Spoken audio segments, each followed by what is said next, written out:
want to keep this conversation going and bring in now Rear Admiral Mark Montgomery, who is a retired U.S. Navy and Senior Director for Foundation for Defenses of Democracies. Rear Admiral, thank you for joining us. Want to jump right into what we're seeing happen overseas. The president heading to the Middle East this afternoon. Several world leaders going to join him in Egypt for this peace summit to mark the potential end of the 2-year war in Gaza. As you watch this, play out and continue to play out over the next couple of hours and days, what comes to mind for you? Well, first, thank you for having me, Alicia. The president earned this. I mean, he pounced at the right time, brought the pressure to bear on both Prime Minister Netanyahu and Qatar after the failed Israeli attack on Hamas leadership in Qatar on September 29th. And using that pressure, I think he brought it hard on both sides to get at least this phase one completed, which is the hostage exchange for Palestinian prisoners, a withdrawal of the Israeli Defense Forces back out of parts of Gaza, and the reinitiation of significant amounts of humanitarian assistance. So the president deserves a lot of credit. He was an opportunist, and he took this opportunity.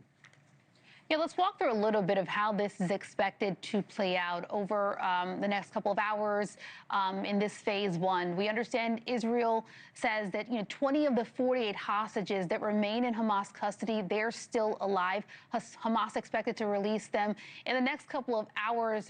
For us, as it becomes morning for Israel, they're going to exchange them in return for about 2,000 Palestinian prisoners and detainees. What are you expecting as this deadline approaches, and as we move toward this exchange, and then what happens after after that, the peace in the Middle East, Gazans rebuilding?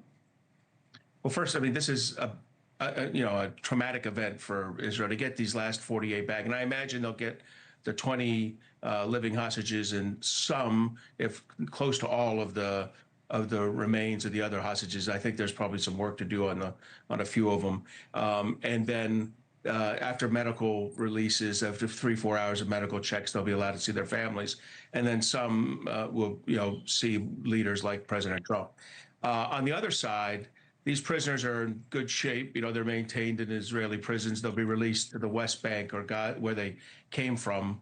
Many of these are from West Bank activity that occurred in the West Bank. And then, I mean, now comes the hard part. After that, I think that it gets a little mushier. But at least for the next 24 to 36 hours, there's a good plan laid out that'll execute. The IDF has already begun to withdraw back to different positions. So you can see it in place already. There's been a lot of praise toward President Trump on the Israeli side and even on the Gazan side, especially as President Trump has vowed to, quote, create better conditions for Gazans. In the same vein, though, he has been really reluctant to acknowledge a Palestinian, statehood. What does those better conditions, a better future for Gazans look if there isn't that Palestinian statehood, in the days, weeks, months, maybe even years to come? Well, what President Trump's offering them is the opportunity to have a better condition. He can't make it happen. Only the citizens of Gaza and the West Bank can make that happen. And the way they do that is to support that whatever multilateral coordinating authority comes in. That Tony Blair and others are going to work along with friendly Arab states, and then make sure that Hamas doesn't become part of leadership again. Because if that happens, the Israelis will probably step back in and, acknowledging that this is a violation of the 20-point plan. So it's up to the Palestinians to make this successful. No guarantees there, but I think President Trump's given them the opportunity.